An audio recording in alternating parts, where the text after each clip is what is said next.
অনুভব শহরের ছেলে।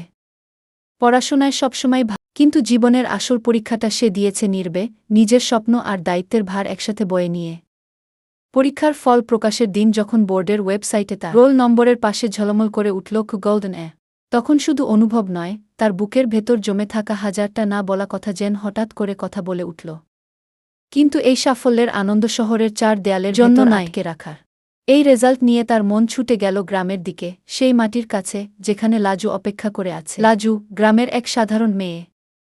মুখে কম কথা, চোখে বেশি স্বপ্ন। তার হাসির ভেতর লুকিয়ে থাকে একরাশ অভিমান, আর তার নীরবতায় জমে থাকে গভীর ভালোবাসা। শহরের ঝকঝকে আলোতে অভ্যস্ত অনুভবের জীবনে লাজু যেন ছিল এক টুকরো শান্ত বিকেল। দূরে থেকেও যে মানুষটা বিশ্বাস রেখেছিল, একদিন অনুভব কথা দিয়েছিল, ভালো রেজাল্ট করলে প্রথমেই তোকে নিয়ে যাব, সবাইকে দেখাবো তুই আমার শক্তি। গ্রামের মানুষ শুরুতে এই সম্পর্ককে সহজভাবে নেয়নি। শহরের ছেলে পড়ালেখা করে বড় হবে, গ্রামের মেয়েকে ভুলে যাবে, এই কথাগুলো লাজু বহুবার শুনেছে।